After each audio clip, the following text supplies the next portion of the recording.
Hello, and welcome to Impact the Borough, a podcast from the Greensboro Chamber of Commerce. I'm Brent Christensen, the President and CEO of the Chamber. Each week, we'll highlight what we're doing to start and grow businesses, create quality jobs, and develop our workforce. We'll also check in with our community partners to share inspiring stories and important information from across our community. This podcast is brought to you by Truliant Federal Credit Union, a modern, mission-driven financial institution focused on the needs of its members, the businesses it serves, and our community. With 5 locations in Guilford County, including a dedicated commercial lending office at Friendly Center and a highly rated mobile banking app, Truliant makes it their business to help you grow yours. Visit Truliant.org for more information. Welcome, everybody, to Impact the Borough podcast. I'm Luann Flanders-Stec, the Executive Vice President of Entrepreneurship and for Launch Greensboro and the Greensboro Chamber of Commerce, and Fund Executive for First Launch Capital Fund. So today I'm joined by Clifford, Thompson, and Grace Rojek. Clifford and Grace, really thrilled that y'all are here today with us. So please introduce yourselves. Grace? Yeah, absolutely. Hi, Luann. Again, I'm Grace Rojek, and I am the CEO and founder of a company called Unbox the Dress. And so happy to be here. I'm relatively new to North Carolina and so happy to be here looking out my window at a blue sky. And I'm thrilled about that because I am originally from Northeast Ohio and then spent a good part of my career in Chicago, but thrilled to be here in North Carolina. I know we're going to touch on that in a little bit, but just happy to be here. Great. Clifford. Yeah, and I'm Clifford Thompson. I'm also thrilled to be here. I'm first of all, a huge fan of Unbox the Dress, and my day job, I'm the president of a company I co-founded with my family called Thompson Traders, and we're manufacturers of sinks for the kitchen and bath. And I'm the chair of the Launch Greensboro Advisory Board, and I'm also a board member of First Launch Capital Fund, which is the seed fund under, or I guess adjacent to Launch Greensboro. And podcast listeners, Impact the Borough podcast listeners, recognize Clifford's voice. I am sure he's been on a few of these before. So welcome back and thank you. Get him off. Don't put him on anymore. No, not at all. So thank you again for joining me today. We're here to talk about First Launch Capital Fund and its impact on the community and the region and the companies that are in our region, like Unbox the Dress. So as a quick overview, First Launch Capital Fund is a pre-seed stage fund investing in tech and tech-enabled businesses in the 12-county Piedmont Triad region of North Carolina, right where we sit. The investments are made at the earliest stage of a company, often alongside other investors. And the fund is an initiative, as Clifford was mentioning, as an initiative of Launch Greensboro and the Greensboro Chamber of Commerce as part of our GROW campaign. So Clifford, you mentioned you're the board chair for Launch and part of the investment committee and board for First Launch. Why did you choose to get involved with First Launch? Because you do a lot of work for both organizations, but let's kind of focus on First Launch. I was really excited about First Launch because I noted when Thompson Traders started, we kind of bootstrapped and we were on a shoestring budget. And it was just really, really, really hard to get equity capital into the business. And I saw the impact on us. I think looking back on it now, I think if we would have had equity capital early on in the business, we probably would have grown a lot faster and had been able to go after more opportunities. And so when I heard about Luann, what you guys had created with the fund, I heard about it very early on. It was really exciting for me, and I saw a huge opportunity to be very impactful in the community. Apart from that, I love the Triad. I'm a huge fan of the Triad. I moved back from Atlanta about 7 years ago now, and I grew up here. But when you grow up in Greensboro as a kid, the first thing you want to do is leave Greensboro. And then when you're older and you've lived other places, you're like, oh man, Greensboro is pretty nice. So when we came back, I just fell in love, and I wanted other people to get to experience life in Greensboro. So I felt like this was a really great way to to have an impact and to create something really neat and bring more people back to Greensboro. So those are the two big reasons. And apart from that, I really love business. I love startups. I love seeing the energy going on with startups. So it's a little selfish in that regard because it's like one of my favorite things to do outside of work. I couldn't agree more. Obviously, I love startups every single day. Yeah. So the fund's already made 5 local investments in CrewPay, Threat Sketch, So Elect, Prudos, and now Unbox the Dress was our 5th investment. And we're really excited about these amazing businesses and opportunities, but we're going to spend some more time on Unbox. So Grace, please tell us a little bit more about the company, why you started it, and kind of why you partnered. You haven't said this out loud yet, but why you partnered with your mom. Absolutely. Well, first I'll share kind of what it is we do. So at Unbox the Dress, we help the 70% of married women in the United States that are still holding on to their wedding dress, kind of take that garment and dust it off and make something absolutely beautiful and meaningful from that fabric that they can enjoy and gift to their family members. So we worked with dresses from 1901 to 2020. And we make over 30 different products. So think, bridal robes to give to a daughter to wear on the morning of her wedding day, christening gowns, holiday decor, tons of stuff, endless opportunities. And we also launched a service to kind of serve our customers. It's called Save the Dress. And so essentially, if you've redesigned part of your dress and you want to make something else in the future, we can properly preserve and store that fabric on site with our team. And we now offer that to recent brides. So instead of getting the big box like mom did, you can just send your dress right to Unbox the Dress. So where did this idea come from? Well, I'll share this. I've always wanted to start my own company. I was the kind of person that was like working on business plans at a coffee shop after getting off of work and was just sort of waiting for the right idea. And I was helping my mother clean out my grandmother's house. And we found several of these big boxed wedding gowns that belonged to my aunts. And that's when we really saw firsthand the emotional attachment people feel towards these dresses. My aunts hadn't seen them in, 20 plus years. And instead of saying, oh yeah, just donate it, they were like, no, send it to me. I don't know what I'm going to do with it, but I can't get rid of this dress. So I sew a little bit, and my mother and I are both entrepreneurial. And so we're like, okay, let's see if this is a universal problem for women. And we found out that it was, so we started to think about all the different things you can make with the dress. In the early days, we bought a ton of consignment dresses and worked with seamstresses to see what you could make and went to bridal shows together. I love that I'm in business with Lorraine, who's my mother, because we have really complementary strengths. So I'm very action-oriented and future-focused, and she loves data and is very process-driven. So we have a really good balance. And we also kind of represent the clients that we serve. So our 2 primary clients are, kind of that mother of the bride and then the recent bride. And that's exactly who we are. So I think we understand our customers on a really personal level too. Yeah, and I think that Clifford would agree that that's one of the reasons, the complementary skills of you and your mom, that's one of the reasons why, because most investors won't invest in companies that have family running them. Clifford's in one. Right. So from that perspective, the complementary skills that you guys had is part of the reason why we were excited about, there are many reasons why we're excited about this investment, but that was one of them. Yeah, absolutely. So, and you recently moved, we've talked about that. You moved from Ohio. Kind of what helped you make that decision and why choose our region? So we always knew that we wanted to eventually open up a production facility and have our whole team under one roof. It's just better for the business, more efficient. But we bootstrapped to begin with and built the company actually in the lower level of Lorraine's home. So we did that for as long as we could. And finally, when we're bursting at the seams, the house is filled from floor to ceiling with wedding dresses, we're like, I think it's time. And we were really thoughtful about where do we set up shop.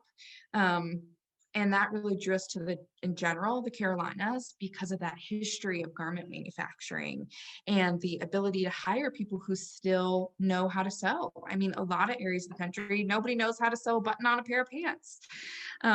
So yeah, part of it was, labor considerations, but also tapping into the general network of resources that still exist here tied to that history of garment manufacturing. And then we specifically landed on Winston-Salem after visiting here. And we felt this energy where it's like Winston-Salem and the Triad in general, they're growing. It's an area that's growing. It's got amazing universities, big national companies like Hanes Brands, resources to help young companies like us, including First Launch, but also groups like, Winston Starts is a group we joined that helped facilitate our move. So there's just an energy here that's really supportive of people who are doing things and building companies that aren't just pure tech or pure, biomed, some of those more traditional VC-backed industries. And we felt that. So we made the move and we've been here since September. That's really cool, Grace. And that's always, it impresses me that you guys took that leap, because I mean, you're starting a business, right? Which is already a risk. Like, so you're at risk.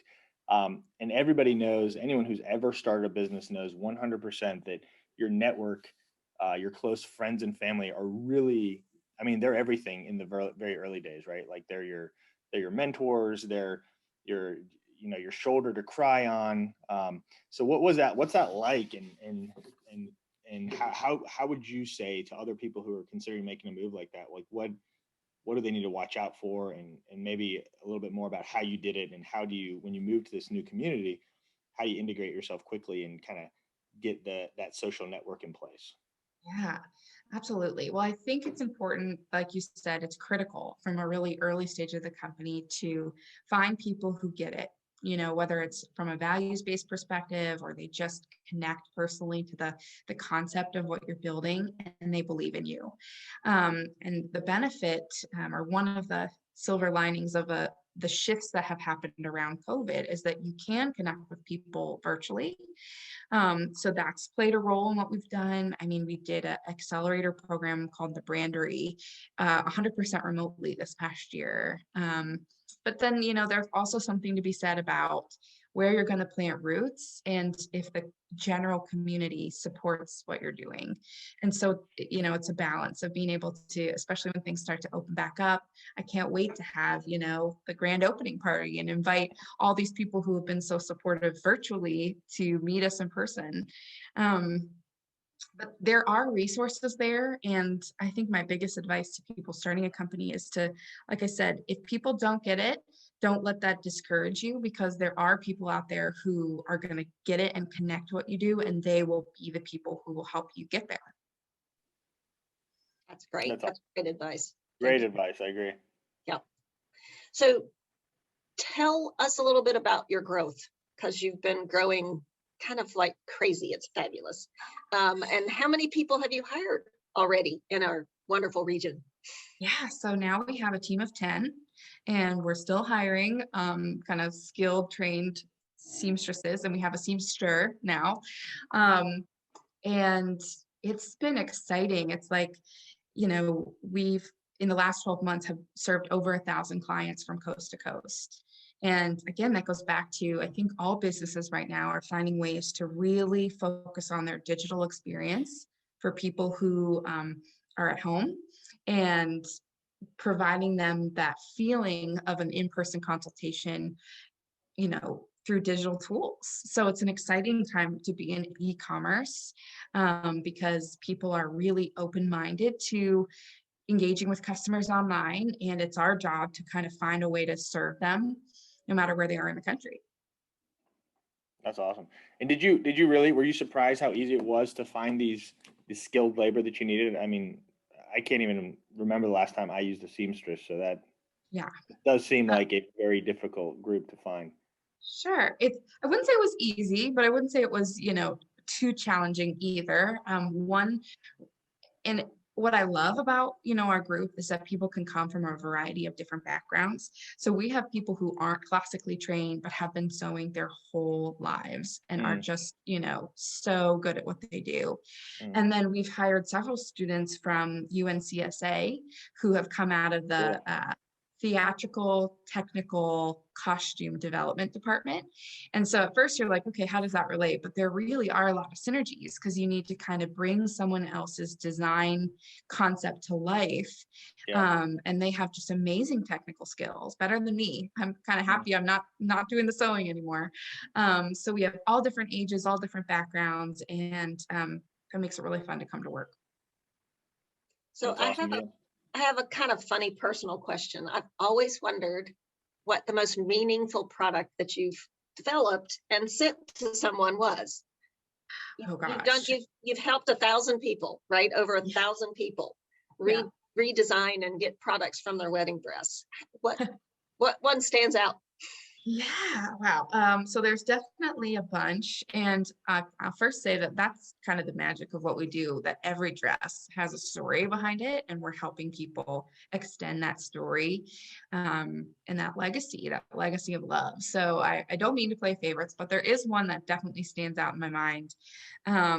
It was a set of sisters who was doing a project to surprise their mother, and in the prior year, their mother and father's house had burnt to the ground and everything was destroyed except for one closet, which had some family photos and their mom's wedding dress. And Wow. so, That's yeah, incredible. so That's amazing. That's I would say incredible. almost, 80% of the dress was unusable just from smoke damage and melting high heat. But there was some lace that we were able to basically soak and treat, and ended up making used new base fabric, but used her lace to make a robe for her mom and a guardian angel ornament for her mom for Mother's Day. And it was just really emotional because they had been through a lot, but it was sort of this symbol of like, they're going to be okay. That really is emotional. Holy cow. I Yeah. didn't know I'd get that. Woo, that's great. Thank And you. what a great story too. I mean, Mhm. that's just something that can be shared so easily, and it's so impactful. That's really, really cool. Thank you. Yeah, it's interesting because I know I don't really think of us ever as like selling. It's so easy to just kind of share what we do, and it connects to people, and people immediately think about, do you have your mom's dress or your dress, or when you start your family, what are how to pass things on to them. So I never really feel like we're working. It's just like connecting to women and families, and so it's exciting. How do people react to you when you tell them kind of about your business? Like let's say you're at a bar having a drink. And I know we haven't been able to do that a lot because of COVID, but how do people react to you when you tell them about your business? I think, like I said, most people kind of go to their personal lives and are like, Yeah. okay, wait, what dress would I have? Am I one of this, in that 70% that has at least one dress? And finding a way to think about, okay, well, what could I make? Or, oh, I have sons, what could I make for my sons? And then if anybody doesn't get it, there are some men who get it right away. If there are some gentlemen that don't connect, usually if I say, hey, when you move from house to house and you have that big box that you just, keep seeing and you don't know why you keep moving around your wife's dress, we help you make something, more special with that fabric and that dress. So Mm, people find a way to connect to it for sure. That's yeah. great. That's great. So can we shift gears just a second? So Clifford, Yes. what it's as part of the investment process, we do due diligence and we ask 1,000 questions. So as you think about that process, what were some of I mentioned the fact that Lorraine and Grace have different headsets, and that's one of the things we always look for. But what were some of the other reasons that First Launch made this investment decision? Yeah, I mean, that's a great question. And when you're really early on, I think in the type of investments that First Launch is making, ultimately you're betting on the people involved. And I think we all thought very highly of Lorraine and Grace, and we're just really impressed. they made it a little easier on us too, because they were already monetizing this thing. So it was a going concern at that point, very, very young business, but still great marketing. The value proposition was evident. They were selling it and making money. So that makes it a lot easier than some of the other investments we make, where it's, pre-seed, pre-revenue, early stage, just idea, basically, with really a fleshed out idea, but still just an idea. I think on top of that, we saw a huge opportunity in the market. I'm one of those, Grace, I got it immediately when I got to see your pitch the first time with the Venture South screening group. And immediately I was like, oh, that is awesome. That is just something that makes so much sense. And I think the timing was perfect, because everyone is looking these days how to reduce waste, right? How to upcycle things. We just don't, no one wants to throw things away anymore. And how can we turn something that we have into something that's useful, that we don't really use anymore? How do we make it useful? So for me personally, I think for the investment committee, I think we looked at all of these different factors, and it just made a ton of sense. But I will say, ultimately, it was the team that was in place and what they had achieved so far that just got us all really excited about the business. Thank you, Clifford. And I can jump in and say, I appreciated that first launch, took the time to really understand. I think some folks who did the quick glance at the company were afraid of being tied to bridal, because it's a competitive period of time. If you're really just targeting the bride, it's a competitive period of time where they're getting a lot of marketing thrown at them. And but really, we're not tied specifically to that. We have other types of customers. We have this inventory of 63 million dresses in the United States that can be redesigned for a number of different reasons. And then we have this service offering that has nice reoccurring monthly revenue to continue that that relationship with our customer. So I appreciate that first launch, and the community took the time to really understand. We've got pretty feminine branding, but we've got big plans and big potential for growth. Yep. So let's go there real quick, Grace. What's next? I mean, I know what's next, I think, but what's next for Unbox? So last year, in the midst of COVID, it was a big operational year. We moved the company, we hired a lot of people, we were setting ourselves up so that if we hit that tipping point, and when we hit that tipping point, we can handle demand without sacrificing quality. So with that accomplished, now we're really focused on getting the word out there. I see our biggest competitor as just people not knowing that this is an option for them. So we're trying to find the ways to kind of shout out the fact that we're here and available without, responsibly. So I think I can't speak in too much detail, but we've got some exciting national partnerships in the works, which will help us do that. And my goal is really that in the next 3 years, people know our name and they know that they can use our services. I think one of the things that you've talked about in the past, and I think it's really cool to think about, is repurposing other garments. Yeah. And so as I was thinking about that, I adored some of my grandmother's clothes. Yeah. And I was thinking, oh my gosh, how cool would it be if I could do that with my grandmother's 50s and 60s clothes? And that goes back to what Clifford was saying about kind of the sustainability tie-in of what we do. So yes, we're focused on wedding dresses right now, but we've already had clients come back to us and say, hey, you did my wedding dress, but I've got this dress that belonged to my grandma. It's not a wedding dress. Can you turn it into 10 angels that I can give to my family members? And the answer is yes, absolutely we can. The technology, the operating processes, it all applies. So we're happy to kind of be pioneers in that space of basically helping an individual say, okay, I'm not wearing this. I don't want to have it end up in a landfill. What can I do to kind of increase the shelf life of this item that I love? I love that. And maybe, who knows? I mean, men are becoming more fashion oriented every day. You might have an Unbox the Tux event going on here soon, right? I love it. Or I have often thought about like military uniforms. Yeah, that's huge. There's definitely sentimental pieces out there that everyone has that would fit into your box that you've created, Yeah. That Unbox she's created. Anyway, sorry. I love the save the dress aspect. I forgot to mention that the save the dress aspect is just a really smart way to create these kind of sustainable, reoccurring revenues that just it's a feeder, right? You guys use it also as a feeder to feed you into the transactional side of the business where you Yeah, pull and that's the dress and make stuff, right? That's been a shift. It's like when we launched, we really were speaking more to like that baby boomer woman who's had her dress forever and recognizes that it's not really in style anymore, but she still loves it. But it's been a pleasure to get to know like the more modern bride because women are still spending a lot of money on these gowns, but then they've seen like, okay, what my mom did before me didn't wasn't a good value prop for me. I'm more comfortable with this idea of upcycling. Maybe I'm not ready right now, but when I start my family, I would love to do something. So understanding her headset and, connecting to her is also part of what's ahead in the next couple years. Mm, That's awesome. great. That's great. So Clifford, thinking about the future, kind of share that with the audience, kind of what are the plans and the goals for the fund as we move into through 2021 into 2022?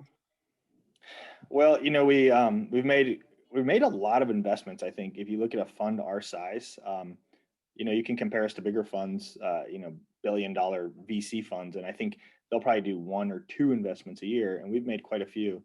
So I think one of our really important short-term goals is working with our portfolio companies and making sure they're getting the resources from us to help them succeed.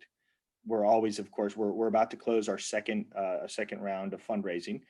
So anyone listening, if you're interested, if you're accredited and you're interested, please reach out to either Luann or me or anyone else who's on the advisory board or the First Launch Capital Fund board. But outside of that, really, we really want to make this very impactful for the community. So getting some success, hopefully getting an early exit, one of our portfolio companies in the not too distant future, and showing the community that there is venture works in Greensboro and in the Triad, especially, in all these counties that we're investing in, showing that it works and showing that it's a very viable thing.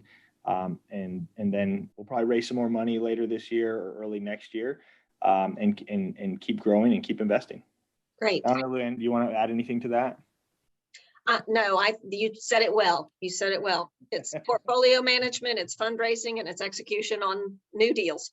So yeah, the other thing I will say is that if you're an early stage company in the Triad and you're looking for funding, feel free to reach out. And I'm sure that Grace would be happy to talk to you about her experience. You want to share anything about that, Grace?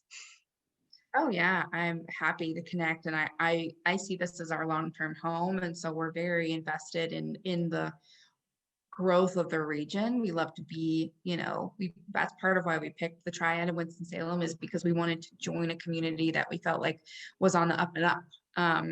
So happy to connect with anybody. And I will say that, the having First Launch step up to be the lead investor has been really meaningful for us, because when you're approaching other VC groups or angels who say, okay, we don't have the bandwidth to really go deep into due diligence, but we're interested in you, I can say, I've had this group, they have vetted us very thoroughly, and they've given us their stamp of approval. They've helped to set really fair terms for the round. So obviously the money itself is helpful, but so is the network here locally. And then again, that to be able to go to other funds and say, hey, we've been through the due diligence process and we got the green light. Thank you. Thank you. Yeah, we obviously love what we do and are excited about your business. What else do you all want to share with the group? What did I ask that you wanted to say? I think we've covered quite a bit, but I guess I'll say, it never hurts to say that if someone locally is listening and you want to get involved with the company, you can reach out. And if you have a wedding dress that belongs to you or someone in your family and you want to work with us, we would love to help you make something beautiful to enjoy and to pass on. I would second Grace. I mean, check out Unbox Address, a super, super cool tech-enabled company that took, something that was kind of an ancient tradition, seamstressing and made it something new and really exciting and fun. I mean, I go check out their website and there's just so many, it's really neat. And, own any dresses, but it's cool to see the whole process, and they've made it really easy. So I would encourage people to go check it out, even if you're not in the market right now, because it's really a really cool platform. Yep, it really is. And I am one of those people, my wedding dress is hanging in the closet. It's probably disintegrated by now. Well, They have a repair service too. I know they have a repair service. I don't really have anybody to give it to, so. We'll make something beautiful for you, Luann. We'll do like, some holiday decor, a purse, like I said, there's 30 different things. So there's got to be something. Some decorative pillows. Yeah, there Pillows, you go. the pillows, yes. You're absolutely right. You're absolutely right. So maybe, anyway. So, okay. So with that, I'm going to go ahead and close out our discussion. Thank you so much. Thank you, everybody that joined us for Impact the Borough, and especially Clifford and Grace. It was great fun sharing this information. And Grace, do you mind me congratulating you? Grace is getting married soon. So she even started this before she had her own wedding dress. So it's really, really sweet. Congratulations, excited for you, and look forward to, actually, we've never met in person because all of this has been done virtually. So I can't wait for your grand opening to come visit the space and to meet your future husband and your mother and Lorraine. Thank you, Luann. Yeah, it is crazy to think that we've never met in person, because I feel like I know you. I feel like you're part of the team. And yes, I am getting ready to get married, and we are actually, like many of the couples that we work with, we are a COVID couple. So we were originally planning to get married last year, but postponed it a year. So we're finally getting our heads back into planning and looking forward to going through this journey ourselves. Great. Very exciting. Congratulations. Thank you. Congratulations. So again, if you want to learn more about Unbox the Dress, it's unboxaddress.com. And if you want to learn any more about First Launch Capital Fund, it's firstlaunchcapital.com. So thank you all again. Hope everybody has a wonderful afternoon, and we will talk to you all again soon. Thanks. Thanks, Luann. Thanks, guys. Enjoyed it. This podcast is brought to you by Truliant Federal Credit Union, a modern, mission-driven financial institution focused on the needs of its members, the businesses it serves, and our community. With 5 locations in Guilford County, including a dedicated commercial lending office at Friendly Center and a highly rated mobile banking app, Truliant makes it their business to help you grow yours. Visit Truliant.org for more information. You can find all of our episodes on YouTube thanks to our video sponsor, North State. Make sure to subscribe so you'll get new episodes delivered to your device each week. You can follow us on Instagram, Twitter, and Facebook at GSO Chamber. See you next time.